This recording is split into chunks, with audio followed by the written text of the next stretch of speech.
سادات کرام، بزرگوں، دوستوں، عزت ماں بہن عزیز بچوں، السلام علیکم ورحمۃ اللہ وبرکاتہ۔ ابھی آپ مجھ سے بیشتر میرے دائیں بائیں دونوں طرف سے خطاب سن رہے تھے۔ جی چاہتا ہے کہ ذہن اور مزاج کو بدلنے کے لیے نعت پاک کی چند اثار آپ کے سامنے پیش کرنے کی سعادت حاصل کرنا چاہتا ہوں۔ بآواز بلند تحفہ درود بارگاہ رسالت والے رسالت میں پیش کر دیجیے، جھوم کر پڑھ لیجیے۔ صلی اللہ علی النبی الامی وآلہ صلی اللہ علیہ وسلم، صلاۃ و سلام علیک یا رسول اللہ، صلاۃ و سلام علیک یا حبیب اللہ۔ کہ کتنا بلند تر ہے، کتنا بلند تر ہے رتبہ میرے نبی کا۔ یہ سوال ہے کتنا بلند تر ہے، کہ کتنا بلند تر ہے رتبہ میرے نبی کا، کتنا بلند تر ہے رتبہ میرے نبی کا، کہ عرش نے بھی چوما تلوا میرے نبی کا، کہ عرش نے بھی چوما تلوا میرے نبی کا، کتنا بلند تر ہے رتبہ میرے نبی کا، کہ عرش نے بھی چوما تلوا میرے نبی کا، کہ داماد مرتجا ہے بی فاطمہ ہے دختر، بی داماد مرتجا ہے بی فاطمہ ہے دختر، اور حسنین دو نواسے، حسنین دو نواسے کنبہ میرے نبی کا، حسنین دو نواسے کنبہ میرے نبی کا، اتنا بلند تر ہے رتبہ میرے نبی کا۔ اور سیرت ہے کہ صدیق اور عمر سے، عثمان اور علی سے، صدیق اور عمر سے، عثمان اور علی سے، یہ چاروں سے مل رہا ہے، چاروں سے مل رہا ہے رشتہ میرے نبی کا، یہ چاروں سے مل رہا ہے۔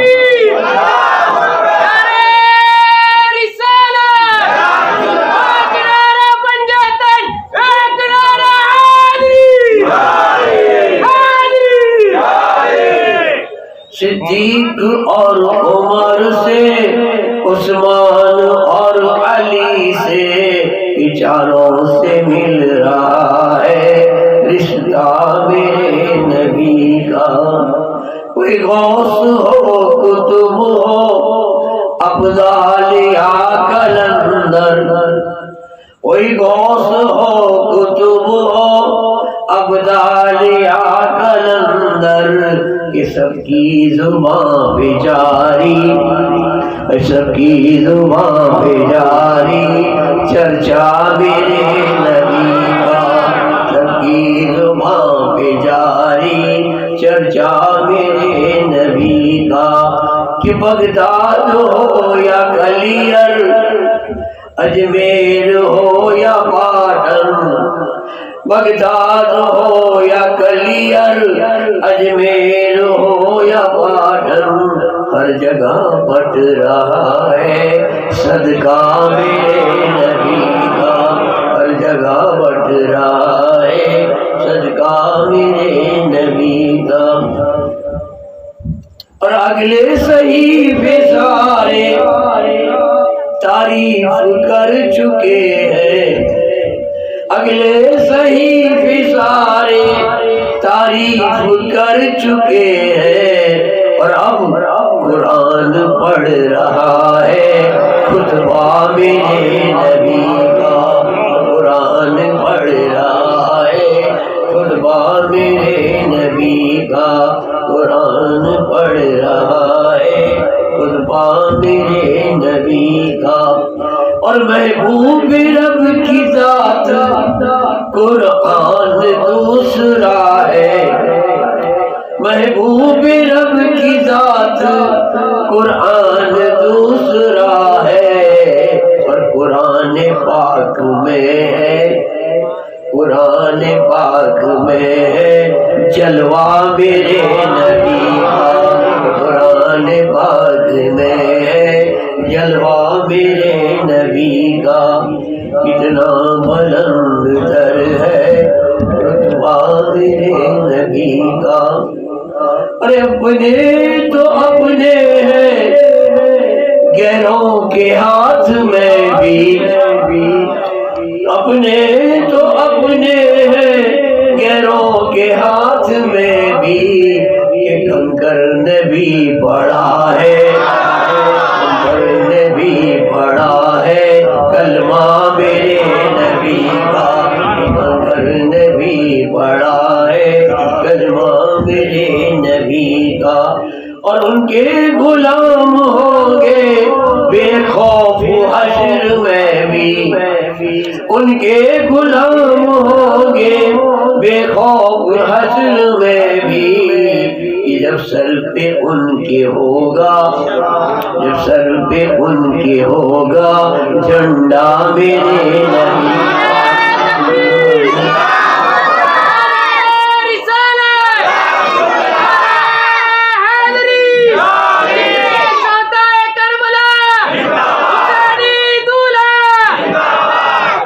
کیسے جگا سکے گی نارے جہیم اس کو، کیسے جگا سکے گی نارے جہیم اس کو، اور جو دل سے ہو گیا ہے، جو دل سے ہو گیا ہے بندہ میرے نبی کا، جو دل سے ہو گیا ہے بندہ میرے نبی کا۔ بشر کی سمجھ میں کیا آئے شان ان کی، آخری وقت آئی ہے، بشر کی سمجھ میں کیا آئے شان ان کی، محب خالی کے دو جہاں ہے، خالی کے دو جہاں ہے سیدا میرے نبی کا، اتنا بلند تر ہے۔ درود پاک پڑھ لیجیے صلی اللہ علیہ وسلم، صلاۃ و سلام علیک یا رسول اللہ، صلاۃ و سلام علیک یا حبیب اللہ۔ محترم حضرات، اللہ رب العالمین نے اپنے پیارے محبوب ہماری تمہاری سب کے دلوں کے طبیب اللہ کے پیارے حبیب سرور کائنات فخر موجودات حضور پور نور احمد مجتبی محمد مصطفیٰ صلی اللہ علیہ وسلم کے سامنے اپنی خواہش پیش کی، اپنی آرزو پیش کی اور کہا کل اے محبوب آپ کہہ دو، یہ رب تبارک و تعالیٰ کی چاہنا ہے، یہ رب تبارک و تعالیٰ کی خواہش ہے، اے محبوب آپ اس طریقے سے کہو، مانگو، چاہو،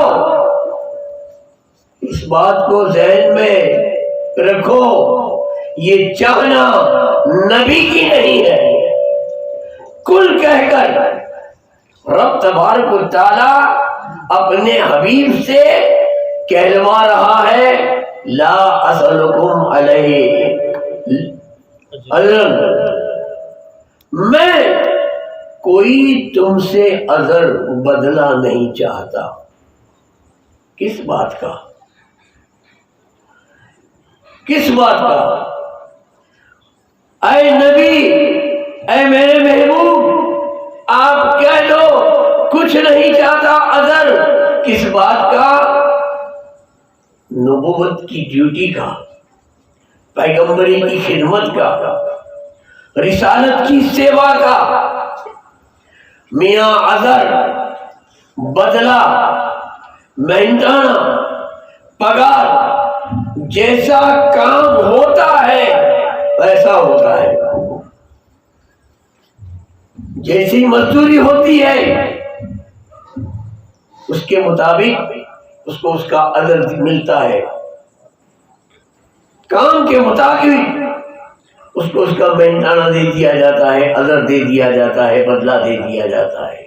اور دنیا میں کوئی ایسا کام نہیں ہے کہ جس کا کوئی اجر نہ ہو، بدلہ نہ ہو۔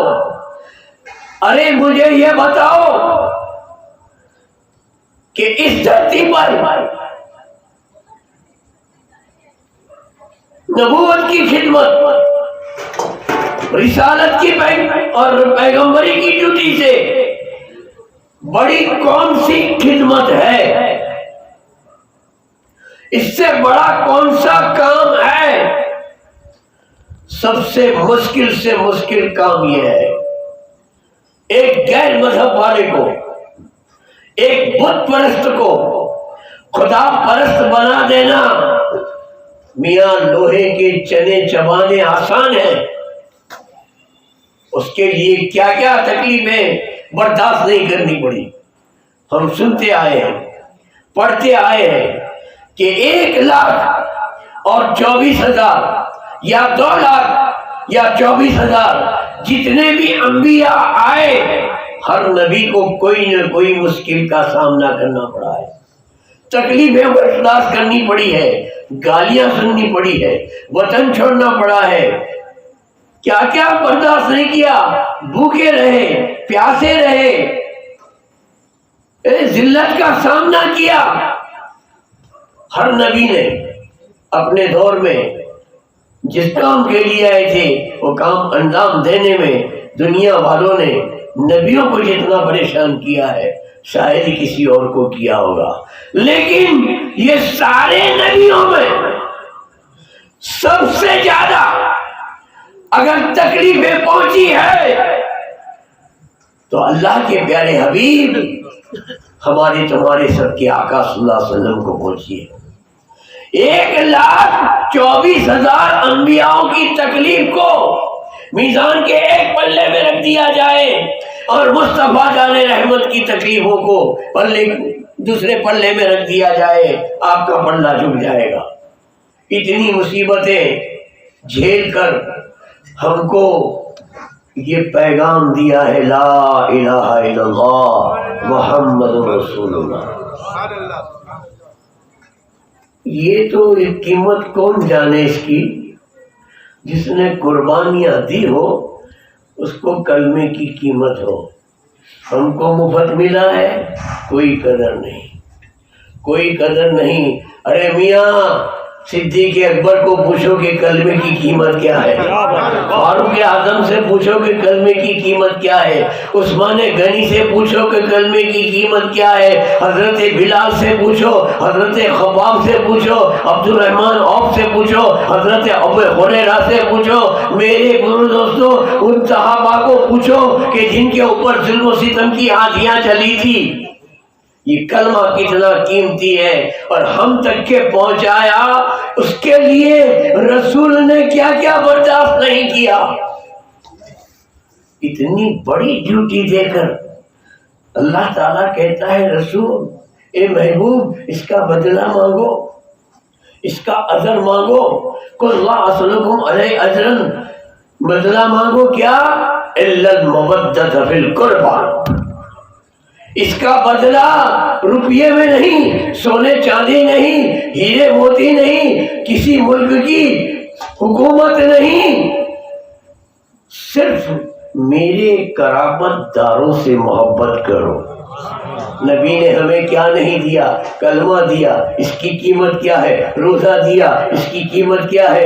حج دی، اس کی قیمت کیا ہے؟ زکوٰۃ دی، اس کی قیمت کیا ہے؟ میاں سیرت مصطفیٰ ہم کو دی، اس کی قیمت کیا ہے؟ سنت طریقہ دیا، اس کی قیمت کیا ہے؟ جینا سکھایا، اس کی قیمت کیا ہے؟ مرنا سکھایا، اس کی قیمت کیا ہے؟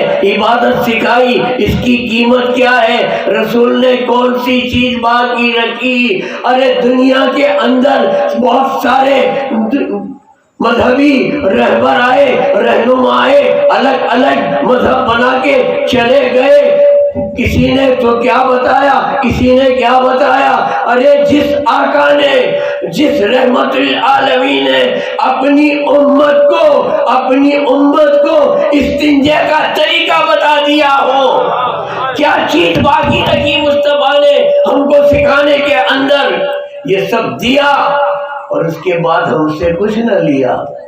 ارے بھائی، نبی دینے والے کا نام ہے، نبی دینے والا ہوتا ہے، لینے والا نہیں۔ نبی نہیں مانگ رہے، رب منگوا رہا ہے، رب منگوا رہا ہے۔ اللہ تعالیٰ کہتا ہے محبوب مانگو۔ اذر کی بات نکلی ہے، میں اس بات کو ابھی روکتا ہوں، اس سے پہلے ایک اذر کی بات کرنا چاہتا ہوں۔ بلند آواز سے ضرور صحیح پڑھو گے؟ سلام علیک یا رسول اللہ یا حبیب اللہ۔ ہر کام کا اذر ہوتا ہے۔ حضرت سیدنا ابراہیم علیہ السلام خلیل اللہ ہے، اللہ کے خلیل ہیں، اللہ کے دوست ہیں۔ اللہ کی بارگاہ میں آپ کا بھی بڑا مقام ہے۔ آپ نے اللہ کا گھر بنایا، آپ سب جانتے ہیں، کعبہ تعمیر کیا حضور نے۔ ننھے سے اسماعیل والد صاحب کی مدد کر رہے تھے، ادھر سے ادھر سے پتھر اٹھا کے لاتے تھے، گارا بناتے تھے۔ حضرت ابراہیم علیہ السلام نے اپنے مبارک ہاتھوں سے کعبے کو تعمیر کیا ہے، کھڑے رہ کر آرڈر دے کے مزدوروں کے پاس نہیں بنوایا۔ ہم تو گھر بنتا ہے نہیں تو مزدور بلاتے ہیں، کڑیا بلاتے ہیں، ستار بلاتے ہیں، لوہار بلاتے ہیں، کاریگر بلاتے ہیں، یہ کر، وہ کر، یہ کر، وہ کر، یہ کر، آرڈر دیتے ہیں۔ اللہ کا گھر خلیل نے اپنے ہاتھوں سے تعمیر کیا ہے۔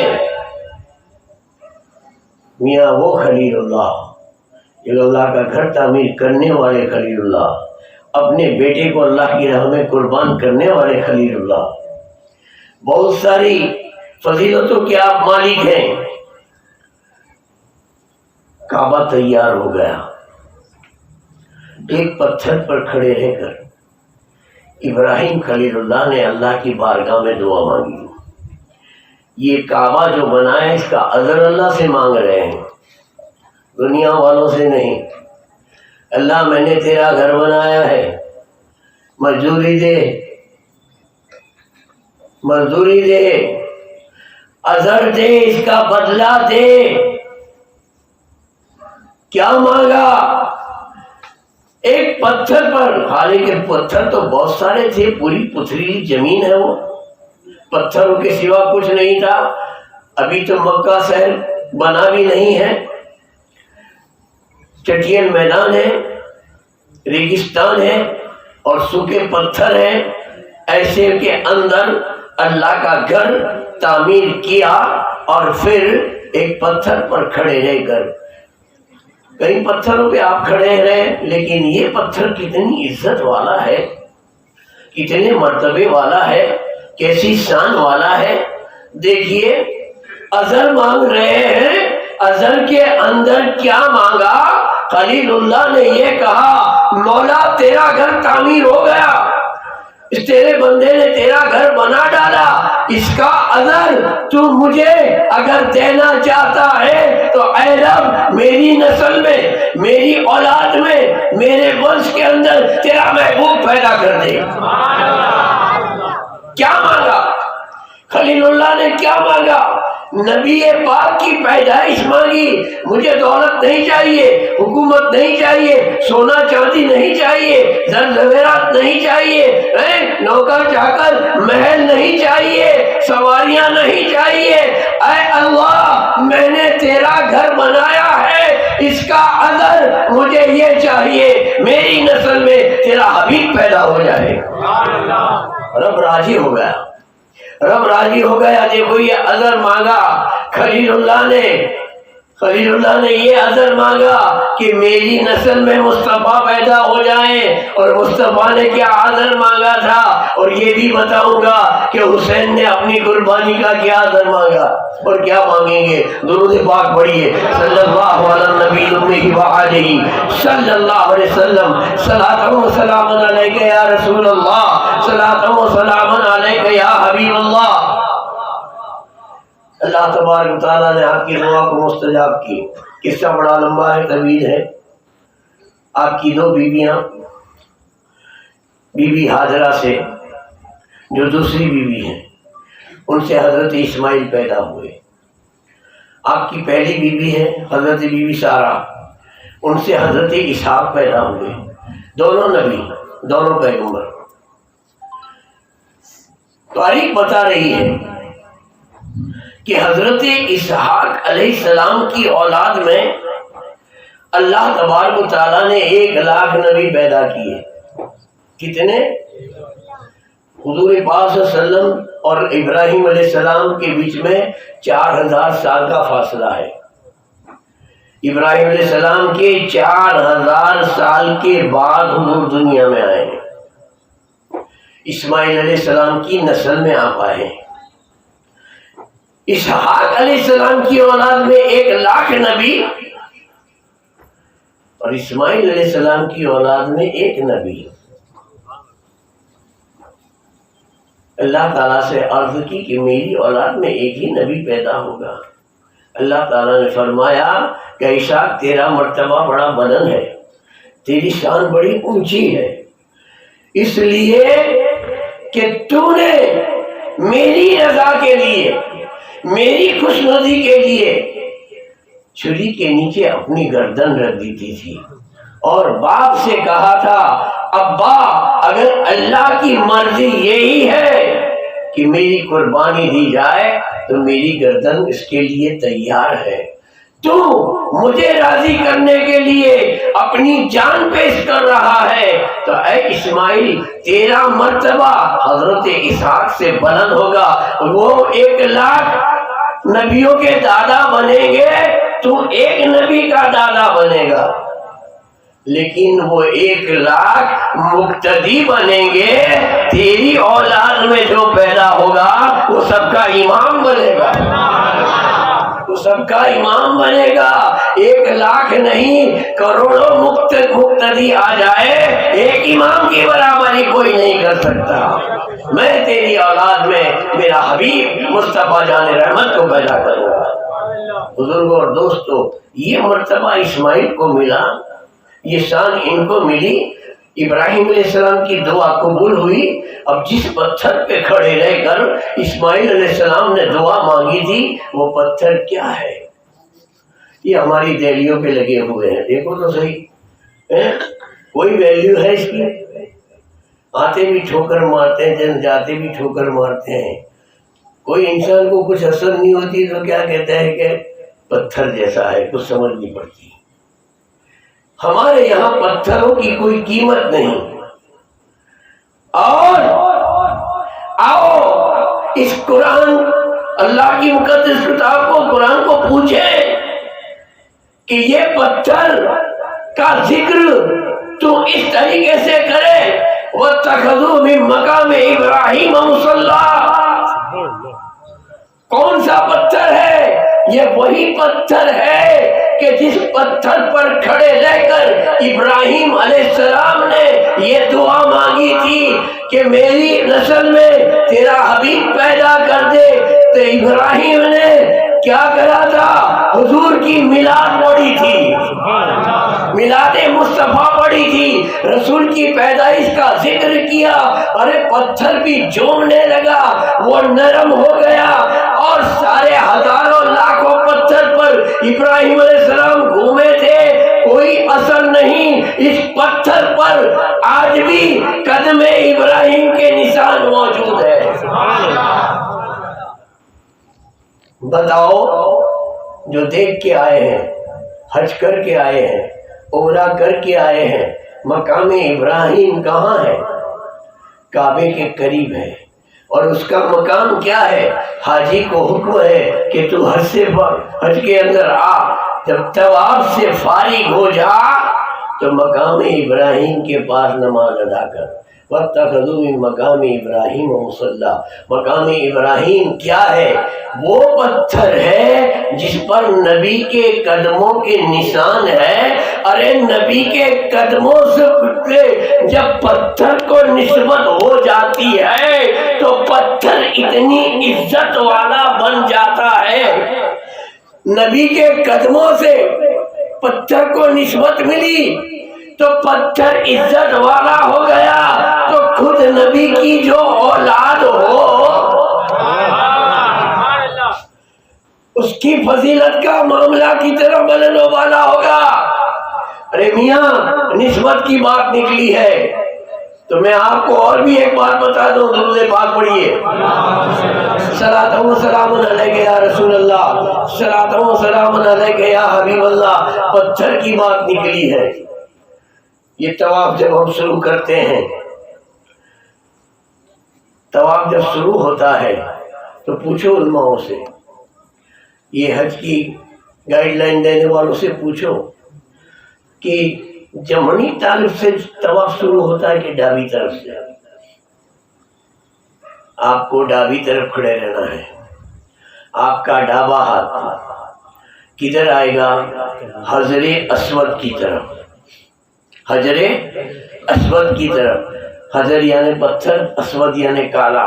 تو کالا پتھر کعبے کے ایک کونے کے اندر چاروں طرف چاندی لگا کے جڑ دیا گیا ہے، یہ جنتی پتھر ہے، اسے بوسا دو، پتھر کو چومو چومو چومو۔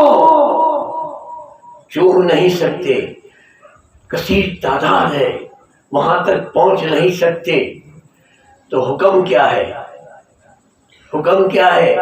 اپنے ہاتھوں کو اس کی طرف لمبا دو، حجر اسود کی طرف، اور پھر اپنے ہاتھ چومو۔ حجر اسود کو تو نے نہیں چوما، ہاتھ تو نے تیرے خود کے چومے ہیں۔ دیکھو نسبت دیکھو، نہیں چوم سکتے، سب نہیں چوم سکتے، جا کے آئے ان سے پوچھو۔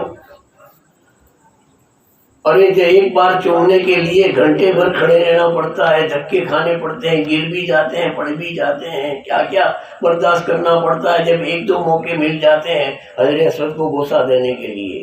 یہ جنتی پتھر ہے۔ ارے میاں رسول نے جس پتھر کو جنتی کہہ دیا، ذرا توجہ دیجیے، رسول نے کہا نا اس کو جنتی، یہ حجر اسود جنتی ہے۔ اچھا کون سا دنیا میں ایسا مسلمان ہے جسے جنتی ماننے کو تیار نہیں؟ پتھر کو میرے آقا نے جنتی کہہ دیا تو پتھر جنتی ہو گیا۔ اس کا مقام کسی پیر صاحب کی خانقاہ میں نہیں، کسی مسجد کے کونے میں نہیں، محراب میں نہیں، منبر میں نہیں، مینارے کے اوپر نہیں، اللہ کے گھر کے کعبے کے اندر۔ اس کو رکن حجر اسود کہتے ہیں۔ کعبے اس کونے کا نام کیا ہے؟ رکن حجر اسود ہے۔ جہاں تو اس کو چوم بوسا دے، یہ جنتی پتھر ہے، یہ جنتی پتھر ہے، اور اسے تاریخ کہہ رہی ہے، اتہاس کہہ رہا ہے، ہسٹری کہہ رہی ہے کہ حضور نے، ہمارے آقا نے، اللہ کے حبیب نے ایک بار چوما ہے۔ کتنی بار؟ ایک بار چوما۔ حضور نے جس کو ایک بار چوما میں یہ کہتا ہوں کہ پتھر ہے جنتی ہو گیا، لوکھنڈ کا ہوتا تو بھی جنتی ہو جاتا، سونے کا ہوتا تو بھی جنتی ہو جاتا، مٹی کا ڈھیپا ہوتا تو بھی جنتی ہو جاتا۔ ارے حضور نے ایک بار چوما ہے، یہ آیا تو ہے جنت سے ہی، آدم علیہ السلام کے ساتھ ہی آیا ہے، آیا تو سفید تھا، یہ دھیمے دھیمے دھیمے لوگ بوسے دیتے گیا اور کالا ہوتا گیا، آخر اس کا نام اسود ہو گیا، حجر اسود، کالا پتھر ہو گیا۔ ارے بزرگوں اور دوستو، آج حج میں لاکھوں حاجی جاتے ہیں، سب چومتے ہیں، 1400 سال سے صحابہ نے چوما، تابعین نے چوما، تابعین نے چومنا، غوث اعظم نے چوما، غریب نواز نے چوما، سلطان حود نے 36 بار چوما۔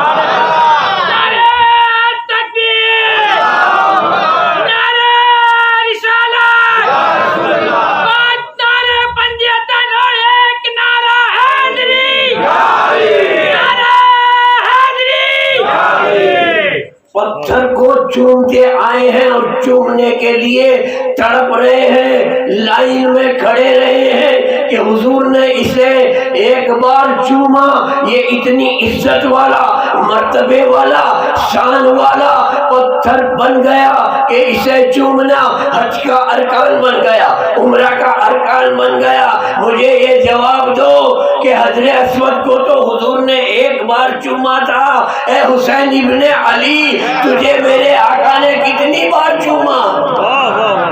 کتنی بار چوما حسین کو؟ تو کون بڑا ہے؟ حسین بڑا ہے کہ حجر اسود بڑا ہے؟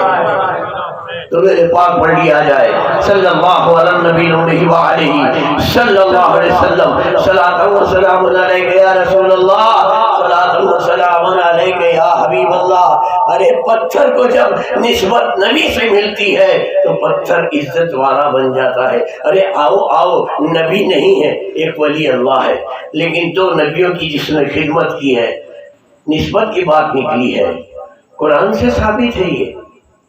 وَاتَّخَذُوا مِن مَقَامِ ابراہیم مصلی، قرآن میں پڑھ لینا، یہ مقام ابراہیم ہے، وہ پتھر کو مقام ابراہیم کہتے ہیں۔ کہاں ہے معلوم ہے؟ تصویر میں دیکھ لینا۔ اور میں تو کیا چاہتا ہوں، اللہ تعالیٰ سب کو بلا دے، سب کو حاجی بنا دے۔ سونے کے پنجرے میں، آئے ہائے، پتھر قیمتی کہ سونا قیمتی، وہاں جا رہے، اس کے اوپر غور کرو گے تو فکر آپ کی ذہن میں بات آئے گی کہ نسبت کتنی بڑی چیز ہوتی ہے۔ ہمارے گھر میں سونا ہوتا ہے، ہماری ماں بہن بیٹیاں پہنتی ہے، سونے کا ہار ہے، دورا ہے، انگوٹھی ہے، تو آپ یہ کھیٹی پہ لٹکا کے رکھتے ہو؟ کہاں رکھتے ہو؟ پڑوسی کو بھی خبر نہیں پڑنے دیتے، ایسی جگہ پہ مضبوط تجوری کے اندر۔ کوئی کھانا ہے، لوگ اس کو چور کھانا کہتے ہیں، کیونکہ یہ بہت غلط نام دے دیا ہے۔ جو تمہاری قیمتی چیزیں اور نوٹوں کے بنڈل سنبھالتا ہے، اس کو تم چور کھانا کہتے ہو۔ کیوں چور کھانا کہتے؟ کہ ایسا کھانا ہے کہ کسی کو جلدی نہیں ملتا۔ ہم ایک تھوڑا سا سونا ہوتا ہے، تولا دو تولا، تو سنبھال کر مضبوط مکان، پکی دیواروں کے گھر میں، لوکھن کی تجوری میں رکھتے ہیں۔ اے میرے بزرگوں اور دوستو، دیکھو دیکھو مقام ابراہیم کو، پتھر ہے جس کی حفاظت سونے کا پنجرا کر رہا ہے، سونے کے بیچ میں پتھر ہے۔ یہ پتھر کہتا ہے، اے سونا، تیرے میرے آگے تیرا کوئی کلاس نہیں۔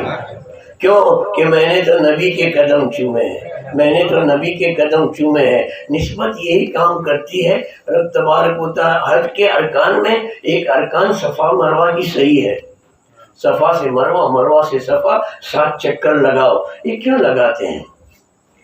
صفا مروہ کوئی بہت بڑے پہاڑ ہیں، ہمالیہ جیسا کوئی پہاڑ وہاں ہے ہی نہیں، اونچی اونچی تو ٹیکریاں، بڑے ٹیکرے ہیں۔ ایک کا نام صفا، ایک کا نام مروہ ہے۔ جب ابراہیم علیہ السلام کو اللہ کا حکم ہوا تھا، دودھ پیتے شیرخوار بچے حضرت اسماعیل کو اور اپنی نوجوان حسین و جمیل بیگم ہاجرہ کو جنگل میں چھوڑ کے چلے آئے تھے۔ کچھ دنوں کا پانی تھا، ختم ہو گیا، کچھ دنوں کا کھانا تھا، ختم ہو گیا۔ پھر آپ پانی کے لیے آپ بھی بے چین ہے، بے قرار ہے، بچہ بھی پانی سے پیاسا ہوگا، پانی کی تلاش میں حاجرہ کبھی مروا پہ چڑھتے، دور دور تک نگاہیں پھیلاتی ہے، کہیں کوئی قافلہ نظر آتا ہے، کوئی انسان نظر آتا ہے، کوئی حیوان چرندہ پرندہ، کچھ نہیں ملتا۔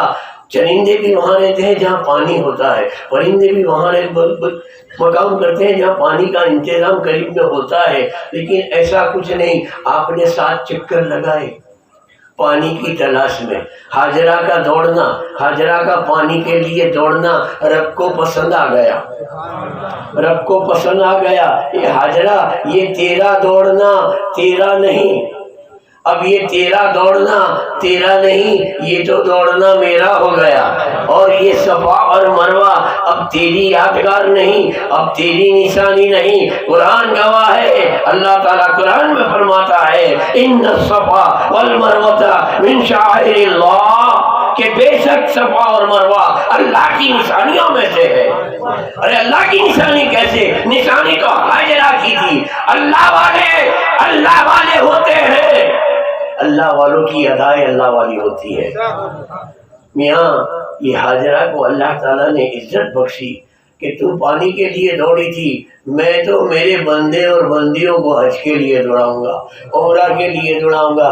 7 چکر کاٹو، ایسے کاٹو جیسے حاجرہ نے کاٹے تھے، جیسے حاجرہ نے کیا تھا۔ بزرگوں اور دوستوں، حج عمرہ کے جتنے بھی ارکان ہیں نا، کسی نہ کسی پیغمبر کی ادا کا نام ہے، نبی کی اداؤں کا نام ہے، نبی کی اداؤں کا نام ہے۔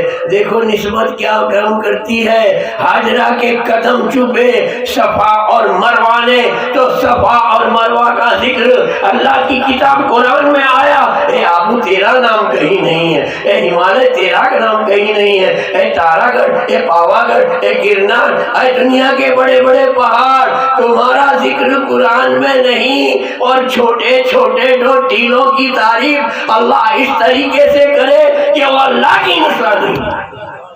نسبت نبی یہ کام کرتی ہے۔ ارے جب نبی کی ماں کے قدم اور نبی کی بیوی کے قدم چومے تو وہ اللہ والے ہو گئے، تو ان کی اولاد کا عالم کیا ہوگا؟ درود پاک پڑھیے، صلوات و سلام علیک یا رسول اللہ۔ اب بات نکلی ہے، ابراہیم علیہ السلام کو آگ جلا نہ سکی، معلوم ہے نمرود نے آگ میں ڈالے تھے، آگ باغ بن گئی تھی۔ جب آپ کو آگ میں ڈالے، اللہ تعالیٰ نے حکم کیا یا نار کونی بردم و سلام علی ابراہیم، اے آگ تو ہمارے ابراہیم کے لیے سلامتی والی بن جا۔ آگ باغ بن گئی، آگ میں سے ایسے باہر آئے جیسے پھولوں کی شہد سے باہر آ رہے تھے۔ آگ آپ کو جلا نہ سکی، زندہ رکھنا اللہ کو منظور تھا، اللہ کو منظور تھا۔ حسین کی شہادت مرضی مولا ہے۔ یزید تو بدبخت، اس کی قسمت بری تھی، بدنام زمانہ ہو گیا، جہنمی ہو گیا۔ میرے بزرگ دوستوں، ابھی آدم پیدا نہیں ہوئے تھے، یہ سب اللہ تبارک تعالیٰ نے مقرر کر کے رکھا تھا، یہ اللہ کی مرضی تھی۔ وہاں ابراہیم علیہ السلام کو آگ نہ جلا سکی، یہاں پانی نہیں تھا، ندنے سے شیرخوار دودھ پیتے بچے تھے اسماعیل، انہی کے بیٹے، تو اللہ نے زمزم جاری کر دیا۔ اگر پانی نہ ملتا تو دم توڑ دیتے، ماں اور بیٹا وہیں پہ ختم ہو جاتے۔ رب نے ان کو زندہ رکھنا منظور رکھا تھا۔ پیاس لگی اسماعیل کو تو زمزم جاری ہوا، اور جب حکم قربانی کا آیا تو اسماعیل کی گردن پر چھری نہ چلی۔ یہ آپ واقعہ سن چکے ہو، ابھی تو ہم نے قربانیاں بنائی ہے، وہاں چھری نہ چلی۔ کربلا میں حسین کی گردن پر خنجر چلتا ہے، یہاں چھری نہیں چلتی۔ مولا خلیل کا بیٹا پیارا ہے کہ حبیب کا نواسا پیارا ہے، تیری مرضی کیا ہے؟ کیوں چھری نہ چلی؟ ابراہیم علیہ السلام کی دعا تھی، دعا مانگی تھی کہ کعبے کا اثر مولا دینا چاہتا ہے تو میری نسل میں، میری اولاد میں تیرا حبیب پیدا کر۔ اب اگر اسماعیل پانی بغیر شہید ہو گئے ہوتے، نسل آگے کہاں سے چلتی؟ انہی کی اولاد میں اللہ کے حبیب کو پیدا کرنا منظور تھا۔ بزرگوں اور دوستوں، اسی لیے وہاں جب قربانی کا وقت آیا تو چھری کو روک دی، دمبے کو بھیج دیا، اسماعیل زندہ رہے، شادی ہوئی، اولاد کا سلسلہ چلا۔ میاں 4000 سال کے بعد انہی کی نسل میں، اسی سلسلے کے اندر، سلسلے نسب میں حضور دنیا میں تشریف لائے۔ حضور آئے تو فاطمہ آئی تو حسن آئے حسین آئے۔ حضور نہ آتے تو حسن کہاں سے آتے، حسین کہاں سے آتے؟ یہ اللہ کو منظور تھا، وہاں چھری نہ چلنے دی۔ اس کا مقصد یہ تھا کہ تمہیں زندہ رکھ کر تمہاری نسل میں مجھے میرا حبیب پیدا کرنا ہے، اور میرے حبیب کی اولاد میں مجھے حسین ابن علی پیدا کرنا ہے، اور شہادت کا مرتبہ اے اسماعیل تمہیں نہیں ملے گا، اے اسحاق تمہیں نہیں ملے گا، 1,24,000 انبیاء تمہیں نہیں ملے گا۔ یہ مرتبہ میں نے میرے محبوب کے محبوب نوازے کے لیے رکھ دیا گیا ہے۔ اللہ کی مرضی تھی۔ یہ عذر مانگا تھا حضرت خلیل اللہ نے، حضور نے یہ عذر مانگا کہ مولا میری رسالت کا بدلہ یہ دے، میرے قرابت داروں سے محبت۔ میاں کیا نہیں دیا نبی نے ہم کو؟ نماز کی قیمت کیا ہو سکتی ہے؟ بولو، کس نے دی تھی؟ ہمارے دادا نے دی تھی نماز، ہمارے نانا نے دی تھی، خالر نے دی تھی، پھوپھڑ نے دی تھی، مصطفیٰ جان رحمت نے دی تھی۔ روزہ کہاں سے ملا؟ حج کہاں سے ملی؟ قرآن کہاں سے ملی؟ حدیث کہاں سے ملی؟ ماں اتنی بڑی نعمت دے کر رسول صرف یہ مانگتے ہیں، میرے قرابت داروں سے، میرے گھر والوں سے، میری اولاد سے محبت کرو، مودت کرو۔ مودت محبت نہیں، قرآن میں مودت آیا ہے۔ اب محبت اور مودت کو بھی سمجھنا ہے۔ ایک ہوتا ہے پیار، دوسرا ہوتا ہے عشق، تیسری ہوتی ہے الفت، چوتھی ہوتی ہے محبت، اور پانچواں مقام ہے مودت۔ مثال دے دو مختصر میں، مجھے حسین کی کا عذر بھی آپ کے سامنے بیان کرنا، بیٹھو گے؟ درود پاک پڑھ لو۔ صلاۃ و سلام علیک یا رسول اللہ۔ اپنے تالاب میں جا کر دیکھنا، پانی کے اندر کچھ جانور ہیں، مینڈک ہے 1.5 کے، کچھوا ہے، کاچبے، پانی کے سانپ بھی ہیں، چھوٹے چھوٹے کیڑے بھی ہیں، مچھلی بھی ہے۔ لیکن مینڈک ہے، کچھوا ہے، سانپ ہے، وہ مگر بھی ہے۔ یہ سب جانور ایسے ہیں، یہ پانی سے محبت کرتے ہیں۔ جب تک کہ پانی تالاب میں رہتا ہے، دریا میں رہتا ہے، ندی میں رہتا ہے، تو یہ پانی کے ساتھ محبت کر لیتے ہیں، پانی میں مل جاتے ہیں۔ پانی نہیں ہوتا تو زمین پر آ جاتے ہیں، یہ زمین سے محبت کر لیتے ہیں، پھر زمین پہ بھی زندہ رہتے ہیں۔ سانپ زمین میں بھی زندہ رہتا ہے، پانی میں بھی زندہ رہتا ہے، ڈیڑکا زمین میں بھی زندہ رہتا ہے، پانی میں بھی زندہ رہتا ہے، کچھوا زمین پہ بھی زندہ رہتا ہے، پانی پہ بھی زندہ رہتا ہے۔ یہ ہم نے دیکھا ہے اپنی آنکھوں سے، آپ کو تجربہ ہے اس کا۔ لیکن مچھلی محبت نہیں کرتی، پانی سے مودت کرتی ہے، مودت کرتی ہے۔ اللہ کے رسول کہتے ہیں میرے گھر والوں سے محبت نہیں، مودت کرو۔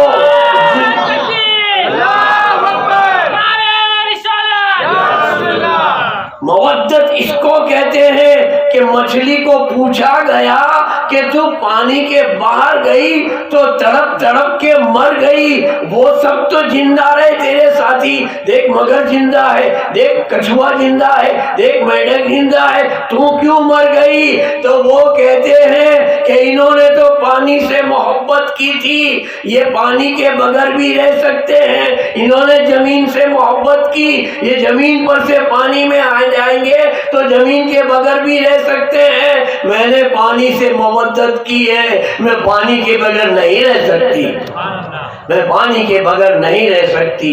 اللہ کے رسول یہ فرماتے ہیں کہ میری اولاد سے مودت کرو۔ یہ کیا ہے؟ میری رسالت کا عذر ہے، میری پیغمبری کا بدلہ ہے، یہ عذر میں نے مانگا اور اس میں بھی ہمارا فائدہ مانگا، ہمارا فائدہ مانگا۔ آخری حج کے موقع پر آقا صلی اللہ علیہ وسلم نے بہت ساری وصیتیں امت کو کی، اس میں ایک مشہور ہے بات، حضور نے فرمایا اے لوگو تمہارے بیچ دو وزندار چیزیں چھوڑ کے جاتا ہوں، دو وزندار چیزیں چھوڑ کے جاتا ہوں، میں میرے پیچھے حکومت چھوڑ کے نہیں جاتا، سونے چاندی محلات چھوڑ کے نہیں جاتا، تمہارے پاس قیامت تک کے رہنے والی دو چیزیں وزندار چھوڑ کے جاتا ہوں۔ وہ کیا ہے؟ ایک تو ہے کتاب اللہ، اللہ کی کتاب قرآن مجید، دوسری ہے میری عطرت، میرے گھر والے، میرے اہل بیت، میری آل، یہ دو سے محبت کرنا، ان کی اطاعت کرنا، ان کا دامن مضبوطی سے پکڑ رکھنا، تمہیں کوئی گمراہ نہیں کرے گا۔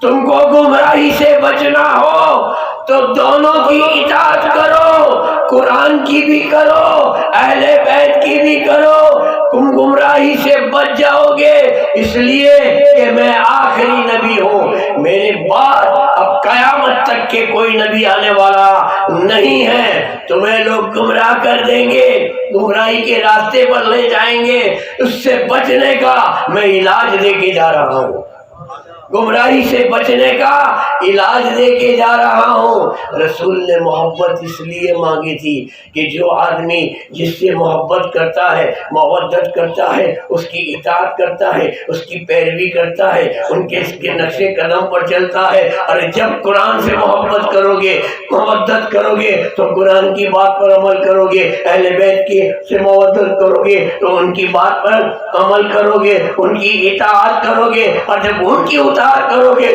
تو کوئی طاقت نہیں تمہیں گمراہ کر سکے، کوئی طاقت نہیں تمہیں گمراہ کر سکے۔ یہ مودت مانگ کے بھی رسول نے امت کا بھلا چاہا ہے، امت کا بھلا چاہا ہے، گھر والوں کے لیے نہیں۔ میاں دین ہمارے آقا گھر والوں کے لیے نہیں لائے۔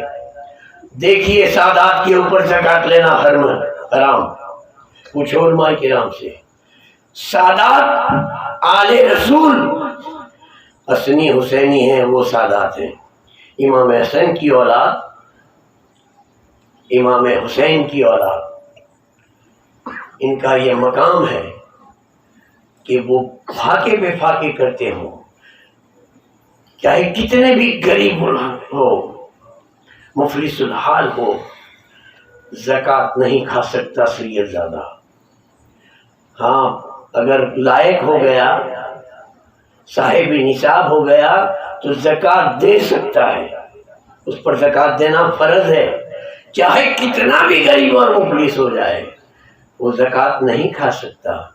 اگر زکوٰۃ ساداتوں کے لیے جائز ہوتی تو دوسروں کو 1 روپیہ بھی نہ ملتا، دنیا جا کے آل رسول کے گھر بھر دیتے، لیکن آقا نے بتا دیا کہ دین میرے گھر والوں کے لیے نہیں لایا، دین کے لیے تو گھر والے کو کربلا میں پیش کر دیے۔ دیکھ لو ایسا نانا ہے دنیا میں کہ جس نے بہت تر لٹا دیے، گھر والوں کے لیے دین آقا نہیں لائے ہیں، گھر والے تو پیش کر دیے دین کے لیے۔ حسین سے محبت، حسین سے محبت، حسین سے محبت۔ نانا جان کو اتنی محبت کیوں تھی؟ حسین کا اصل روپ، اصل مقام کچھ اور ہے، ظاہر میں حسین کچھ اور ہے، باطن میں حسین کچھ اور ہے۔ نانا نماز پڑھ رہے ہیں، میاں بتاؤ حج، روزہ، زکوٰۃ، جتنی بھی عبادتیں ہیں سب سے افضل اعلیٰ عبادت کون سی ہے؟ نماز۔ نماز سب سے افضل، سب سے اعلیٰ، کسی حال میں معاف نہیں کسی پر، ایسی عبادت۔ اور وہ کون نماز پڑھ رہا ہے؟ میرے تمہارے جیسا ہزاروں گلوں والی نماز پڑھنے والا ہے؟ ہمارے تو نہ سجدے میں ٹھکانا، نہ رکوع میں ٹھکانا، نہ قرات صحیح آتی ہے، ٹوٹی پھوٹی ہم پڑھتے ہیں، لیکن دل سے پڑھو قبول ہو جائے گی۔ ہر عبادت دل سے ہوتی ہے، اللہ تعالیٰ دل دیکھتا ہے کہ دل کس کا کہاں ہے۔ سر سجدے میں دلی جمال پور میں پھرتا ہو تو نہ چلے، دل سے عبادت کرو قبول ہو جائے گی۔ میرے بزرگ دوستوں، مصطفیٰ جان رحمت کی نماز، جس نے انبیاء کی امامت کی، اس کی نماز اس سے بڑھ کر کس کی ہے نماز؟ وہ سجدے میں اور حسین پیٹھ پر، خیال آ گیا کہ نواسا پیٹھ پہ ہے، ہائے ہائے نبی کی نماز میں نواسے کا خیال آیا تو نبی کی نماز تو نہ بگڑی۔ اور ابھی یہ نکل پڑے ہیں، گھر گھر جماعت آئی ہے، آئیو دین کی باتیں کریں گے، پھر بڑھتے محلے کے اندر گھر گھر۔ ابھی ان کے یہ دین کے ٹھیکے داروں سے میں پوچھوں گا کہ بتا مجھے آقا کی نماز سے بڑھ کر کوئی اچھی نماز بتا دے، اور نماز کا طریقہ تو مجھے قرآن میں بتا دے تو تیرا غلام بن جاؤں۔ نماز کا طریقہ تو لایا کہاں سے؟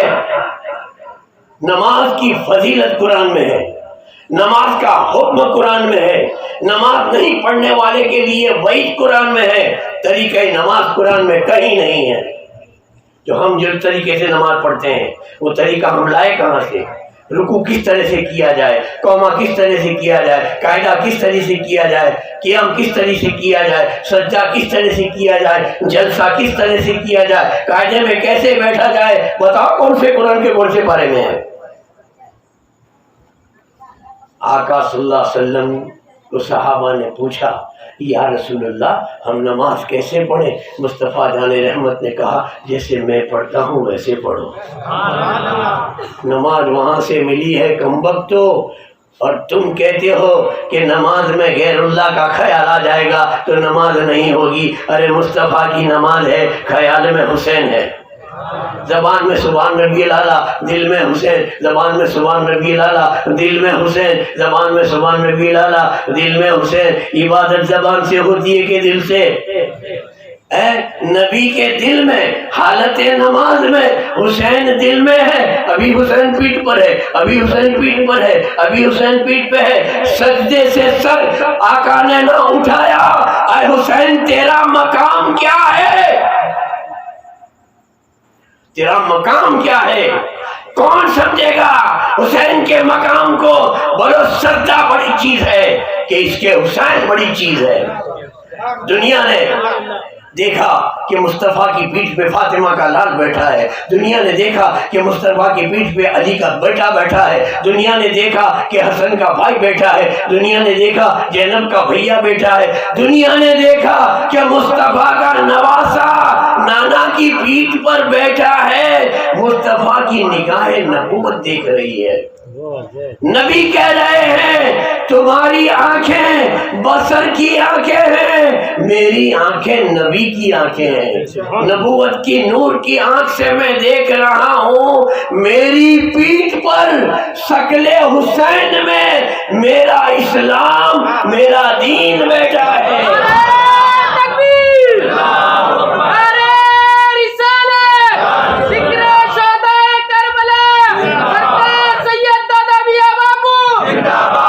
میری پیٹھ پہ میرا دین سوار ہے، میں اسے کیسے گرنے دوں؟ ارے دین گرے گا تو نماز گر جائے گی، روزے گر جائیں گے، حج گر جائے گی، زکوٰۃ گر جائے گا، قرآن گر جائے گا، حدیث گر جائے گی، سراپا دین گر جائے گا۔ حسین کو بچا کے میں نے حسین کو نہیں، اسلام کو بچایا ہے۔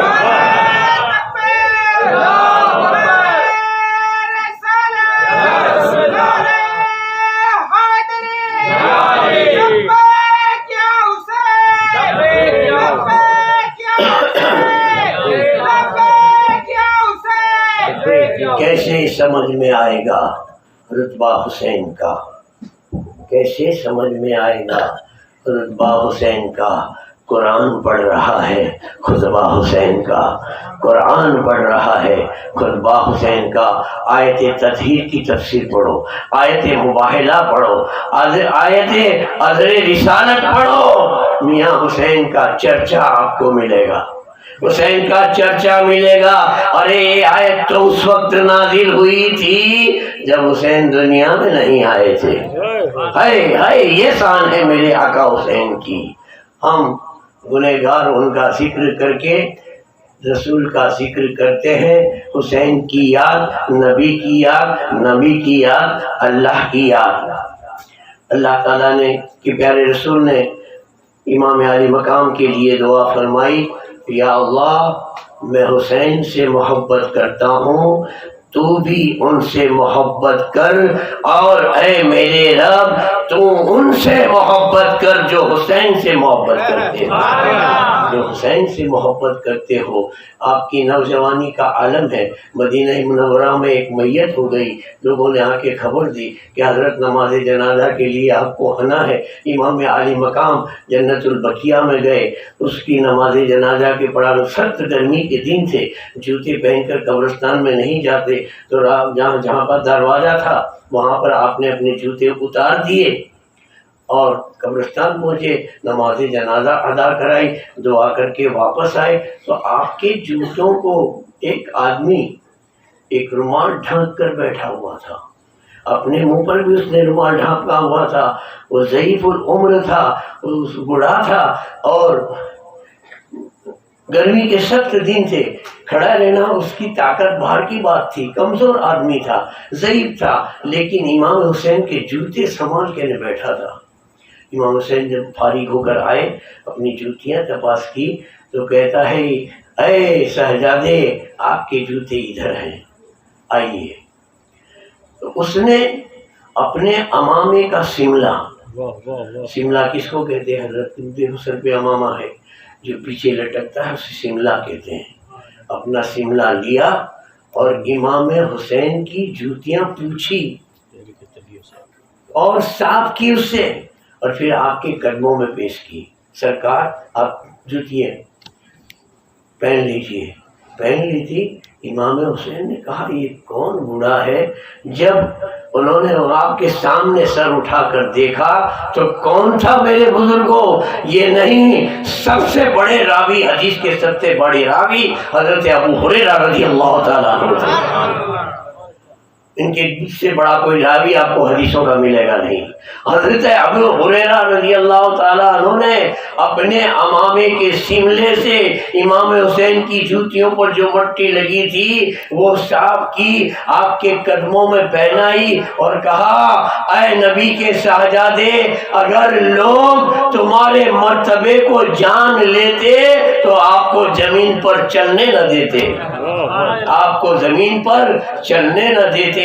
یہ مقام تھا امام علی مقام حسین ابن علی رضی اللہ تعالی عنہ کا۔ ہم کیا ان کی شان بیان کریں، بہت وقت ہو چکا ہے۔ کربلا کے واقعہ سنتے آئے ہو، جنگ تو ہو گئی، دنیاوی ظاہری طور پر آپ نے اپنا گھر لٹا دیا، سر کٹا دیا، کنبہ قربان کر دیا۔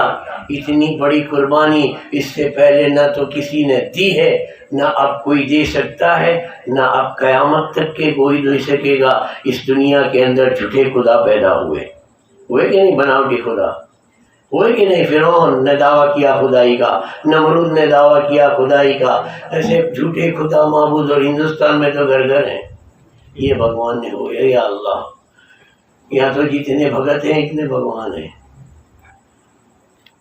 جھوٹے نبی ہوئے, جھوٹے امام ہوئے, بناوٹی ولی پیدا ہوئے, کچھ نہیں ہوتا, لوگ ولی بنا دیتے ہیں. ارے ولی تو اللہ کسی کو جس کو ولایت دے وہ ولی بنتا ہے, تمہارے بنانے سے بن جائے. آج کل تو مرید پیر کو ولی بنا دیتے ہیں. بات سمجھ میں نہیں آتی کہ ولایت تمہارے دینے کا اختیار تم کو کس نے دیا؟ یہ تو کتب کے مرتبے پہ پہنچیلا ہے. کون سے رجسٹر میں سے تو لایا یہ؟ ارے جس نے پایا اس نے چھپایا.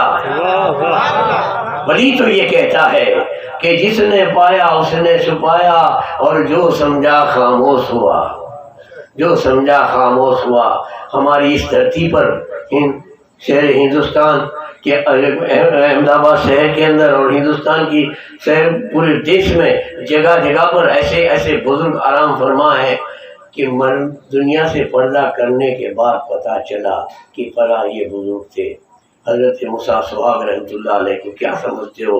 ایک وقت میں کیا تھے, اس بعد میں کیا تھے, اور کبھی انہوں نے یہ نہیں کہا کہ میں ولی ہوں. ولایت ظاہر ہو گئی تھی. بزرگوں اور دوستوں, کہنے کا میرا مطلب یہ ہے کہ امام علی مقام حسین ابن علی رضی اللہ تعالی عنہ نے سب کچھ قربان کرنے کے بعد آپ کے اخلاق حسنہ کا سبق ہمیں کربلا سے مل رہا ہے, نماز کا سبق مل رہا ہے, دشمنوں کے ساتھ کیسا سلوک کیا جائے اس کا سبق مل رہا ہے, صبر کا سبق مل رہا ہے, عبادت کا سبق مل رہا ہے, اس خاتونوں سے پردے کا سبق مل رہا ہے. میرے بزرگ دوستوں, کہیں جانے کی ضرورت نہیں ہے. کربلا کی دھرتی ایک بہت سارے سبق دے رہی ہے, لیکن ہم تو یہ تلوار لے کے کودنے کا سمجھتے ہیں. یا حسین جا حسین, میں نے تو جا حسین سنا تو یا حسین کہتا ہے کہ جا حسین کہتا ہے. اتنا بھی علم ہم نہیں سمجھتے. تاجیہ کھڑا تھا, تاجیے کے لیے بھائی اختلاف ہے, لیکن امام اہل سنت اعلیٰ حضرت فاضل بریلوی نے بتایا, اس کا جواب بھی دیا ہے کہ کوئی خرافات نہ کرے جائے, شریعت کے خلاف کام نہ کرو. تو امام حسین کے روزے کا نقش بنانا, اس کو نقش سمجھ کے اس کو دیکھنا, اس کا دیدار کرنا, جیسے ہمارے گھر کے اندر کعبے کا تصویر ہے, مدینے کی تصویر ہے, اس طریقے سے آپ کے روزے کو بنانا, دیکھنا, سنبھالنا کوئی گناہ نہیں ہے. پھر وہاں جا کے یا محرم بابا, یا محرم بابا, ہائے ہائے یہ بندے, محرم تو مہینے کا نام ہے. ہماری جہالت تو دیکھو. تو علم حاصل کرو بھائی. امام حسین کون ہے؟ کون ہے؟ ابھی آپ نے سنا کہ روزانہ 1000 رکعت نفل نماز پڑھنے والے عابد تھے. ان کے در سے کبھی کوئی سائل واپس نہیں گیا. ایک روز ایسا سائل آیا, آپ کھڑے تھے اپنے دروازے پہ, ایک سائل امام حسن آپ کے بڑے بھائی کے گھر گیا, وہاں اس نے کچھ مانگا, بڑے بھائی نے کچھ دیا, پھر وہ پھرتے پھرتے امام حسین کے دروازے پر آیا. اس نے سوال کیا, امام حسین نے پوچھا میرے بڑے بھائی نے تیرے کو کیا دیا بتا. سائل کو پوچھتے ہیں آپ, میرے بڑے بھائی نے تیرے کو کیا دیا؟ تو کہتے ہیں کہ 100 درہم دیے ہیں آپ کے بھائی جان نے. تو آپ گھر میں گئے, 99 درہم لائے. دیکھو عزو انکساری کی بات ابھی آپ سن چکے ہیں. 99 آ کے دیے, لے یہ 99 درہم میرے طرف سے. ساحل بھی تعجب میں پڑ گیا کہ زیادہ مال تو آپ کے پاس ہے, ہم نے جانا ہے. امام حسین امام حسن سے زیادہ مال رکھتے تھے. آپ کہتے ہیں کم وقت وہ میرے بڑے بھائی ہیں, وہ میرے بڑے بھائی ہیں, انہوں نے 100 دیے, ان کو دیتے میں نے دیکھا ہے, اس لیے میں ان سے نہ آگے بڑھ سکتا ہوں نہ ان کی برابری کر سکتا ہوں، نہ میں ان سے آگے بڑھ سکتا ہوں نہ میں ان کی برابری کر سکتا ہوں، میں ان سے چھوٹا ہوں، ایک درہم کم لے کے چلا جا۔ یہ ادب اور احترام تھا۔ میاں بزرگ اور دوستو، ایک روز کیا ہوا کہ دونوں بھائی وضو بنا رہے تھے، درود پاک پڑھ لی آخری بات، دونوں بھائی وضو بنا رہے تھے۔ اخلاق کس کو کہتے ہیں؟ آج تو مسجدوں کے اندر کیا ہے، لوگ استینہ چڑھاتے ہیں، اے تیری وضو میں بھول ہے، اے تیرے کو سیدھا کرتے نہیں آتا، اے رکوع میں اس طرح سے ہاتھ نہ رکھا ہے، سب استاد بن جاتے ہیں، اور جس کی گھر میں نہیں چلتی نا وہ مسجد میں چلاتے ہیں، کہاں تو امام کے پیچھے، کہاں تو مؤذن کے پیچھے، کہاں تو متولی کے پیچھے۔ مسجدوں کو تو کیا حال کر کے رکھا ہے سنیوں نے، اللہ رحم کرے۔ بیٹا رات کو 2 بجے گھر آتا ہے تو باپ نہیں پوچھتا کہ ابھی تک کے کہاں گیا تھا، ہمت نہیں ہے۔ مولانا 2 منٹ پیچھے لیٹ آوے نا امام صاحب، کہاں گئے تھے؟ دیکھو یہ ٹائم ہو گیا جماعت کا، تیرے چھوکرے کو پوچھنا روز رات کو 2 بجے سے کہاں جاتا ہے؟ انہیں جس کی گھر میں نہیں چلتی نا وہ مسجد میں چلاتے ہیں۔ درود پاک پڑھو، صلی اللہ علیہ نبی وآلہ صلاۃ و سلام علیک یا رسول اللہ، صلاۃ و سلام علیک یا حبیب اللہ۔ دونوں بھائی وضو بنا رہے تھے، ایک نو مسلم آیا، یعنی نیا مسلمان بنا تھا، وہ بھی وضو بنانے بیٹھا، لیکن وضو کا طریقہ وہ نہیں جانتا تھا۔ اس کے طریقے میں غلطی دیکھی امام حسین رضی اللہ تعالیٰ عنہ نے، تو بڑے بھائی کو کہا، بھائی جان ایک کام کرو گے یار، میں آپ کے دیکھتے وضو بناؤں، میرے وضو کے طریقے کے دیکھو میری کہیں غلطی تو نہیں ہوتی۔ وہ جو آدمی غلط وضو بنا رہا ہے اس کی اصلاح کرنے کے لیے اسے ڈانٹتے نہیں ہیں، اسے کہتے نہیں ہیں کہ تو وضو کا طریقہ تیرا غلط ہے، یہ نہیں کہتے، معلوم ہے کہ نو مسلم ہے، ابھی دل اس کا ناراض ہو جائے گا، ابھی مسجد چھوڑ دے گا، پیچھا کہیں چلا جائے گا۔ تو آپ نے اپنے بڑے بھائی کو کہا، بڑے بھائی میں وضو بناتا ہوں، ذرا غور سے دیکھو میرے وضو کا طریقہ۔ ارے بھائی کیوں نہیں دیکھو، آج بس میں آج آپ کو میرا وضو کا طریقہ بتانا چاہتا ہوں۔ امام حسین نے وضو کا طریقہ شروع کیا، وہ اجنبی آدمی کو چانس مل گیا سیکھنے کا، آہا چلو نواسہ رسول وضو بنائیں گے وہ تو صحیح ہوگا۔ امام حسین نے صحیح طریقے سے وضو بنایا، امام حسن نے کہا بھائی تیرا طریقہ صحیح ہے، بس اسی طریقے سے وضو ہونا چاہیے۔ وہ نو مسلم کو بغیر کہے سیکھنے مل گیا، وہ چلا گیا۔ پھر بھائی نے بھائی سے بات کی کہ معاملہ ایسا تھا، وہ نو مسلم تھا، اس کو نہیں آتا تھا، میں ڈانٹ دیتا کہ اس طریقے سے سیکھ، اس کا دل ناراض نہ ہو، اس لیے میں نے اس سے کچھ نہیں کہا۔ ہم تو اگر کسی کی کچھ غلطی ہو جائے تو 25 کے بیچ میں بیچارے کی عزت خراب کر ڈالتے ہیں۔ طریقہ کچھ بھی سیکھنا ہے، شریعت سیکھنی ہے تو حسین کی بارگاہ میں چلو، طریقت سیکھنی ہے تو حسین کی بارگاہ میں چلو، حقیقت جاننی ہے تو حسین کی بارگاہ میں چلو، معرفت الہی حاصل کرنی ہے تو حسین کی بارگاہ میں چلو۔ میدان محشر میں رب تعالیٰ پوچھے گا حسین بہت بڑی قربانی دی ہے، بہت بڑی قربانی دی ہے، بہت بڑی قربانی دی ہے، بول کیا اجر چاہتا ہے، کیا اجر چاہتا ہے، کیا مانگیں گے حسین؟ یا رب تو نانا جان کی امت کو بخش دے، سلطان دو جہان کی امت کو بخش دے۔ اجر دینا چاہتا ہے، میرے نانا کی امت کو بخش دے۔ وما علینا الا البلاغ المبین۔ صلاۃ و سلام کے لیے